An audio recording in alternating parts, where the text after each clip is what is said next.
ঘটনা। ভৌতিক ঘটনার সমস্ত গল্প শুনতে সাবস্ক্রাইব করুন আমাদের ইউটিউব চ্যানেল। নমস্কার, সকলকে স্বাগত জানাচ্ছি ভৌতিক ঘটনার 18 নম্বর এপিসোডে।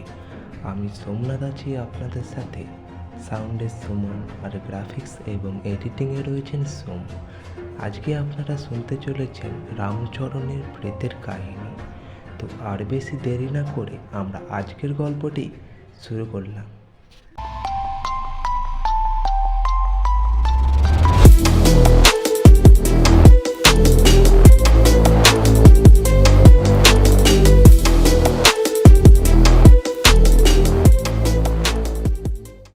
বর্ধমান স্টেশনে নেমে প্রচুর জ্বালায় পড়েছে বিনায়ক। একটা টোটোও বীরপুর বাংলোতে যাবে না, তাও দিনের আলো থাকলে কেউ রাজি হতো। কিন্তু এই ভর সন্ধ্যাবেলা বাংলোর নাম শুনে ছিটকে যাচ্ছে সবাই। ব্যাপারটা কি? অবশেষে স্টেশন ছেড়ে খানিকটা এগিয়ে গিয়ে আরও একটা টোটোকে যাওয়া আসা দুপিটারি ভাড়া দেওয়ার কথাতে রাজি হলো।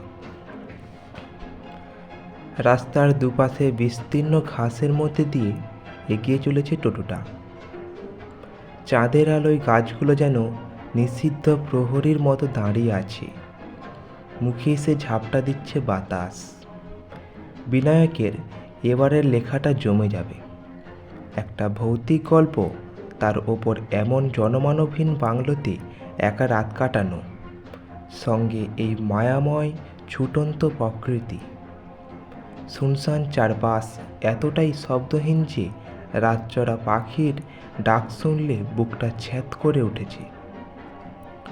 জংদোরা লোহার গেটটা নড়িয়ে চিৎকার করলো বিনায়ক, কেউ আছেন? কেউ আছেন?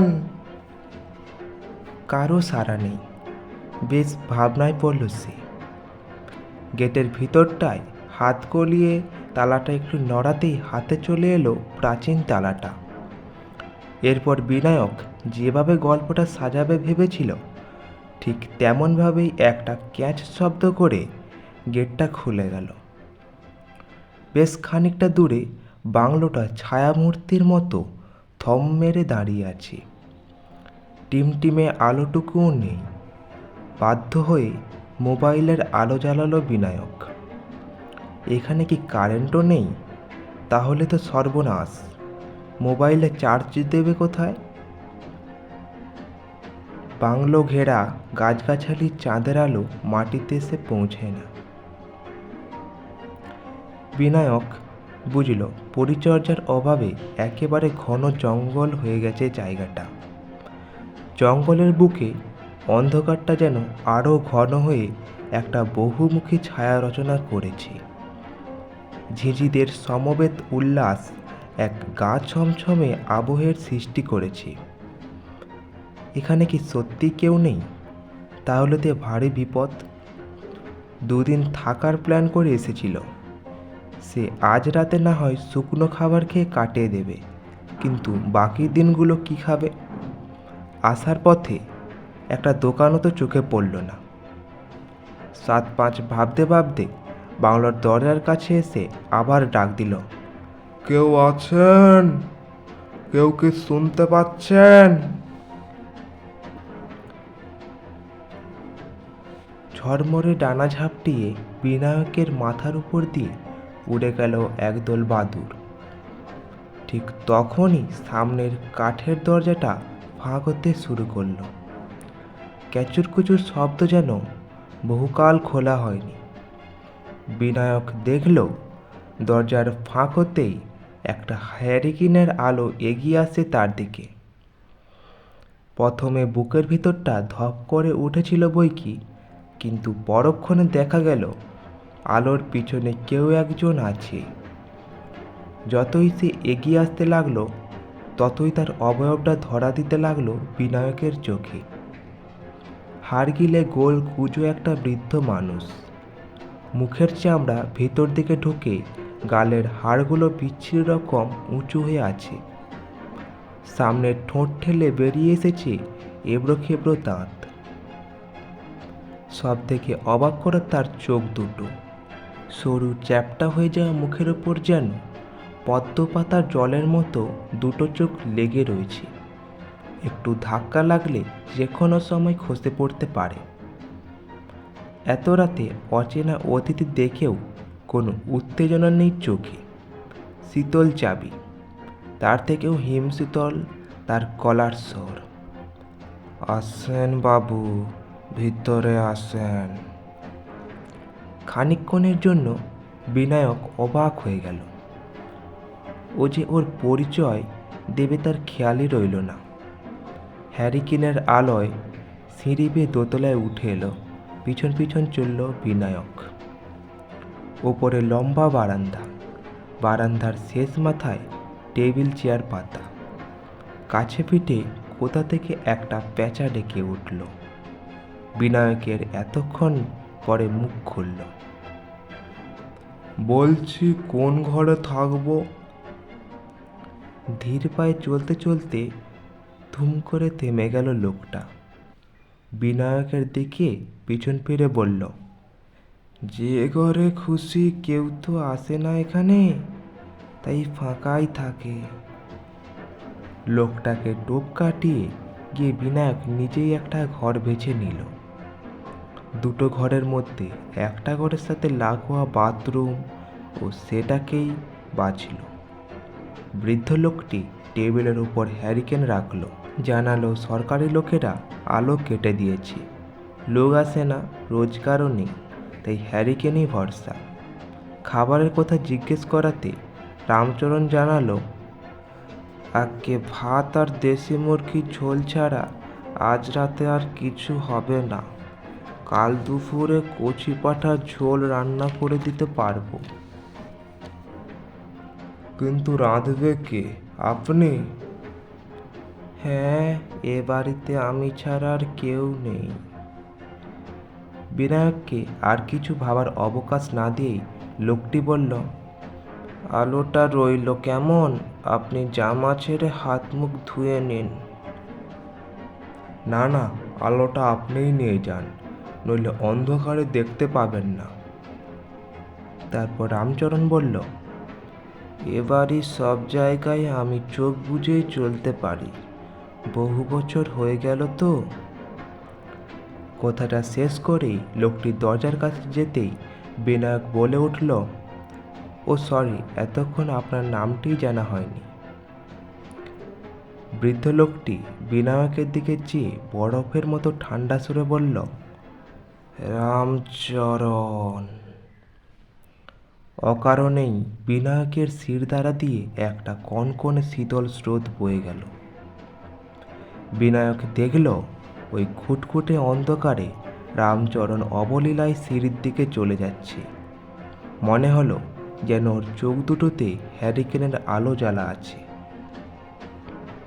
বিনায়ক জামা ছেড়ে হাত মুখ ধুয়ে খাবারের টেবিলে বসে খাবার খেতে খেতে বলল, রাত কত হলো বলো তো রামচরণ? ঘড়িটা যে কোথায় খুললাম। বাইরের ঘর অন্ধকারের দিকে চোখ মেলে যেন বহু দূরে হারিয়ে গিয়ে জবাব দিল, থেমে গেছে। হ্যাঁ? হাওয়া দেখেন, বাইরে আর হাওয়া বইছে না, ঝিঁঝিয়েও ডাকতেছে না। খেয়ে দিয়ে বিছানার ওপর থেকে উদ্ধার হলো হাত ঘড়িটা। হ্যারিকেনের সামনে এনে দেখলো ঘড়িটা প্রায় 9টায় বন্ধ হয়ে গেছে। দুবার চাপ্পড় মেরেও চলল না। টেবিলে রেখেই হ্যারিকেনের আলোয় বসে লিখতে লাগলো বিনায়ক। রাত গড়িয়ে চলল, চোখে ঝিম ধরছে এবার।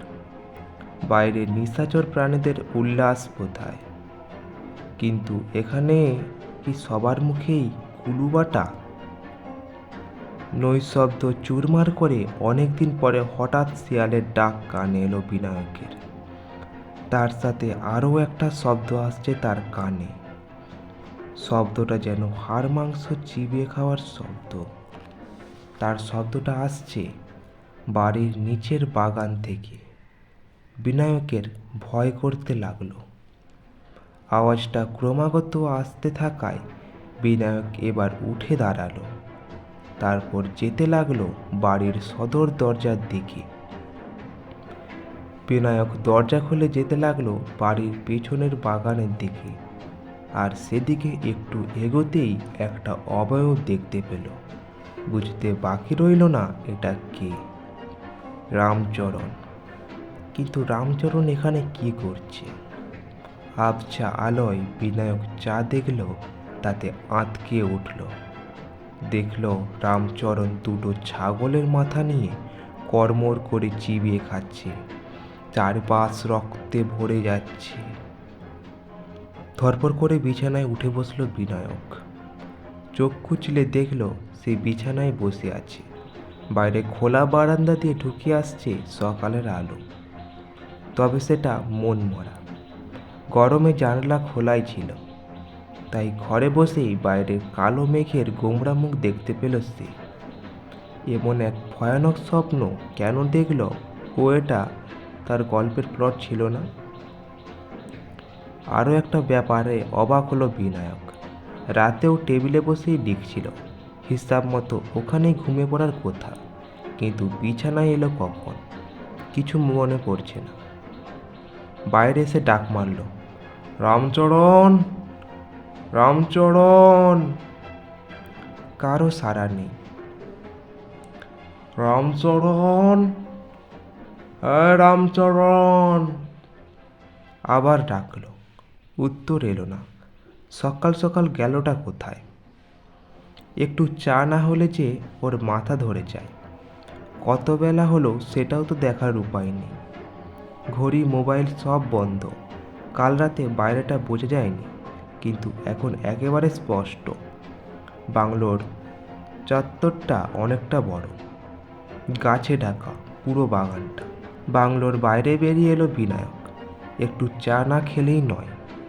কাছে পিঠে চায়ের দোকানের সন্ধানে পায়ে পায়ে অনেকটাই এগিয়ে গেল বিনায়ক।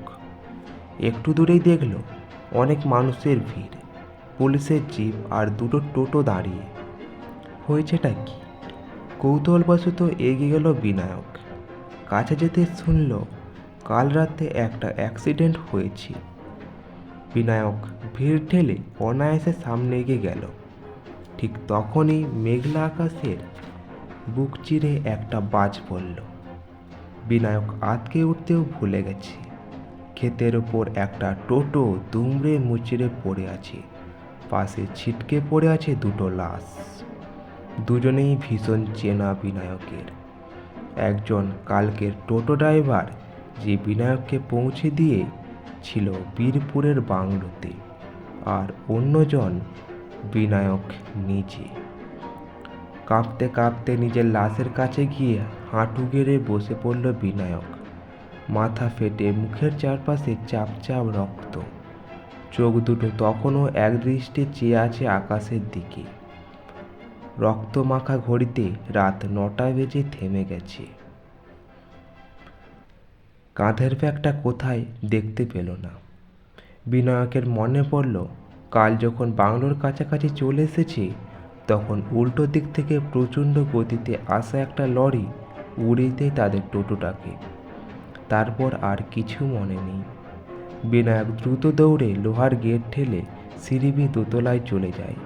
সেখানে গিয়ে সে ডাকতে থাকে, রামচরণ, রামচরণ।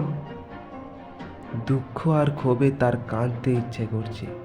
হঠাৎ পেছন থেকে একটা আওয়াজ পেয়ে পেছনে ফিরে তাকাতেই দেখলো রামচরণ দু হাতে দুটো পাঁঠা নিয়ে দাঁড়িয়ে আছে আর খিলখিল করে হেসে বলছে, কচি পাঁঠার ঝোল খাবেন না বাবু? কচি পাঁঠার ঝোল। তো এই ছিল আমাদের আজকের গল্প। গল্পটা কেমন লাগলো অবশ্যই কমেন্ট করে জানাবেন, আর লাইক শেয়ার করতে কিন্তু ভুলবেন না।